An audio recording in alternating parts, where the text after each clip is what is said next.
Federal Drive is presented by GEHA, Government Employees Health Association, proudly providing health and dental benefits to federal employees and their families. Visit GEHA.com. U.S. Customs and Border Protection has announced 33 new reimbursable services agreements, allowing private and public entities to pay for expanded inspection and processing support at ports of entry.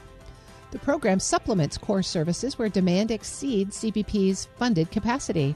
Here to explain what this means for trade and travel is the Director of Alternative Funding Programs in the Office of Field Operations at Customs and Border Protection, Ryan Flanagan.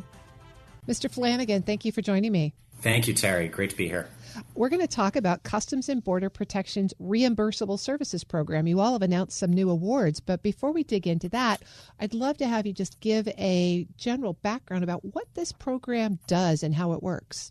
No, I appreciate the opportunity. And so this is a program that was established back in 2013 as part of U.S. Customs and Border Protection's resource optimization strategy efforts to try to keep pace with the increased demand of travel and trade at all of our ports of entry. So specifically, Reimbursable Services Program is a public-private partnership program. It's a mechanism that allows U.S. Customs and Border Protection to collaborate with private sector and government entities to provide additional inspection services. So those that are above and beyond what we can provide under our appropriated budget on a reimbursable basis, not only at CBP ports of entry, but any location in which CBP is actually willing to provide services. So we look at this program as it's an approach for us to ensure that in augmentation of essential CBP services,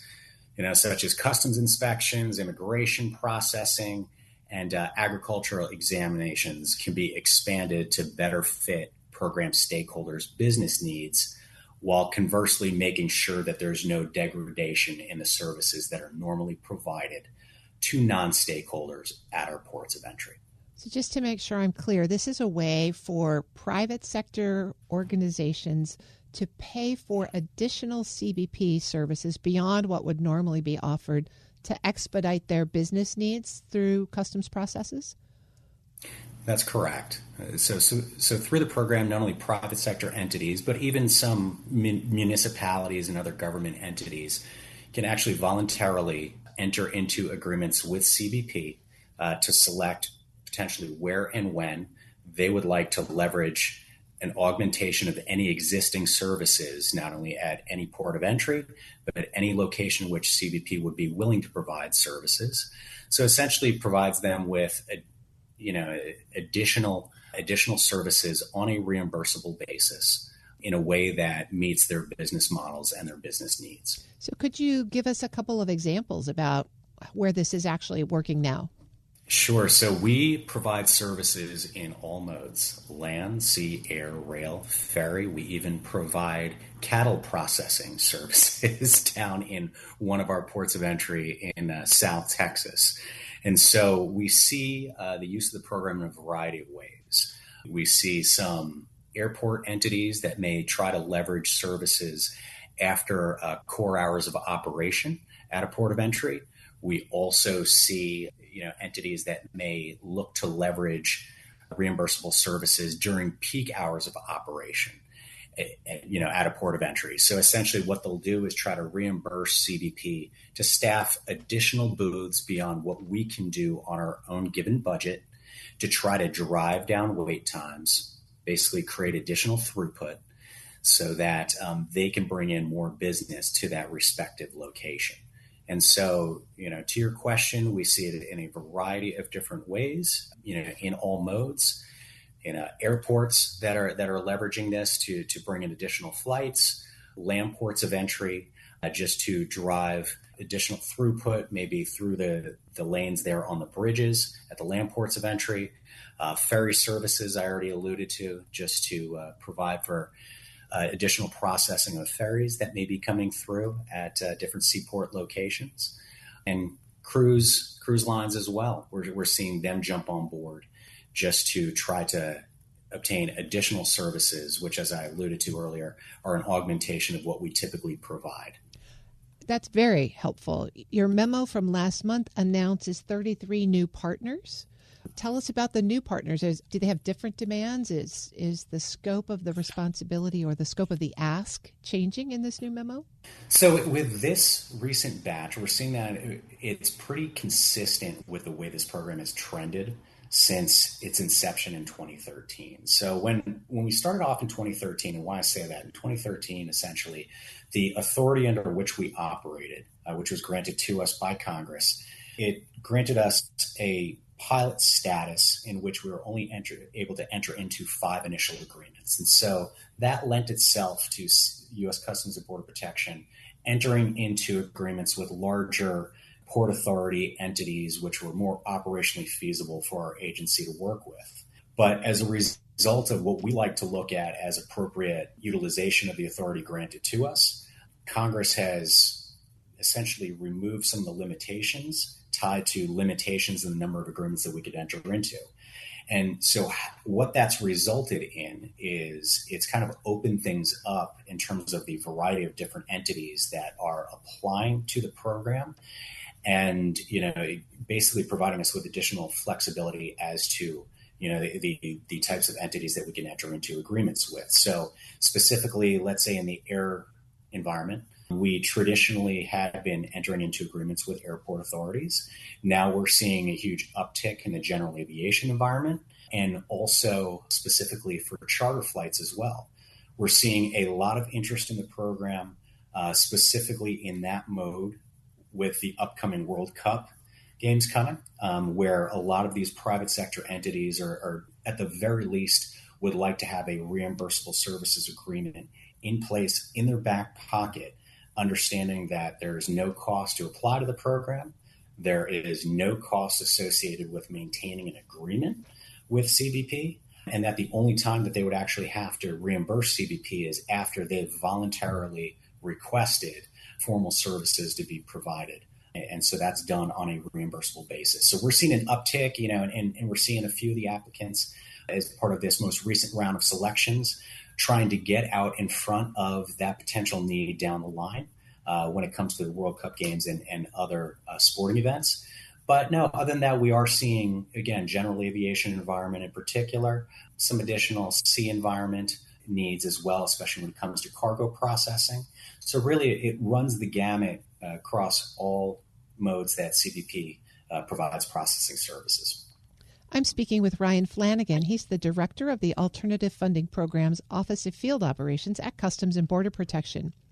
If I'm understanding what you're saying correctly, this is for services above and beyond what CBP's core funding allows you to provide. How do you staff up for this flexible demand? Well, the key thing is under the reimbursable authority under which we operate is that it says that we cannot enter into an agreement that is not essentially operationally feasible for CBP, and that is something that would unduly impact any existing services at that location of service. And so I think the key caveat there is that we ensure when we receive applications for services is that any non-stakeholder services that are provided at port of entry are, the standard services that are provided given our appropriated budget are not impacted. And to your point, Terry, these are for services that are an augmentation strictly above and beyond what we can perform at that location of service, under our given budget. And so do you need to hire additional inspectors to do this? Do you pay overtime for folks to do this? How do you meet those needs? Exactly. So this is primarily for overtime services. And so, it's overtime services given existing staffing that CBP has at that specific port of entry location. And so that's something that is taken into account when we receive applications and look at maybe the operational feasibility of any application. Is we're going to look at that scope of services that are being requested, seeing if it's feasible, take into account if there's any, health or safety concerns to our existing workforce. We don't want to overwork them just to provide services through RSP to a given stakeholder. And assuming that it's something that's mutually beneficial, we'll proceed with entering into an agreement with that entity. And then work with them. My team, I've got a great staff where we'll work with the applicant, and once they're as part of the onboarding mechanisms, and make sure that they are up to speed in terms of up and running, and they know exactly what they need to do to get services started at that port of entry location. And so what lessons has CBP learned through this program? Are there practices here that you think other government agencies might benefit from? Well, I think if anything, what I'd like to think, and I'm biased when it comes to this, having been with the program for a number of years, I think that we've been able to effectively, communicate at least with these interested parties that may be concerned to say, okay, well, if we enter into an agreement at a specific location, does that mean that this location may be overlooked when it comes to allocating appropriated staffing, down the line? We're able to push back on any such narrative to say, look, that's not the case. In fact, CBP will take a look at that when it comes to any usage under our reimbursable services program and how staffing should be allocated.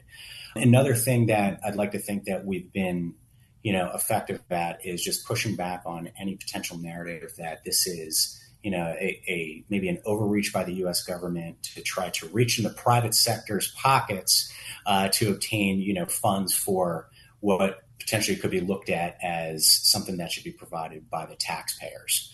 And so what we really try to reiterate, for any interested parties, and this is something that we've shared with other government agencies that have looked at the program to see if they could replicate this model, is just to, again, just try to emphasize the voluntary nature of the program, and that it is entirely up to an interested external party if they want to sign up for services.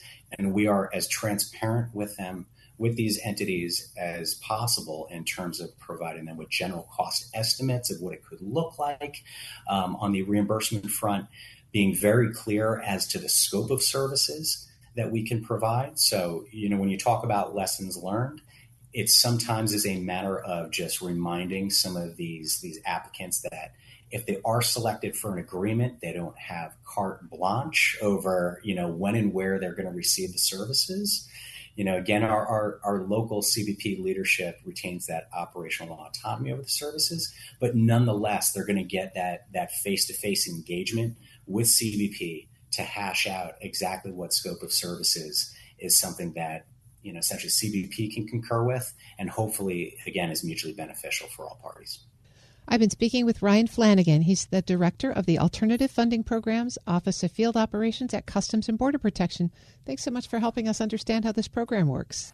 Anytime. Thank you very much for having me. We'll post this interview at federalnewsnetwork.com/Federal Drive. Subscribe to the Federal Drive wherever you get your podcasts.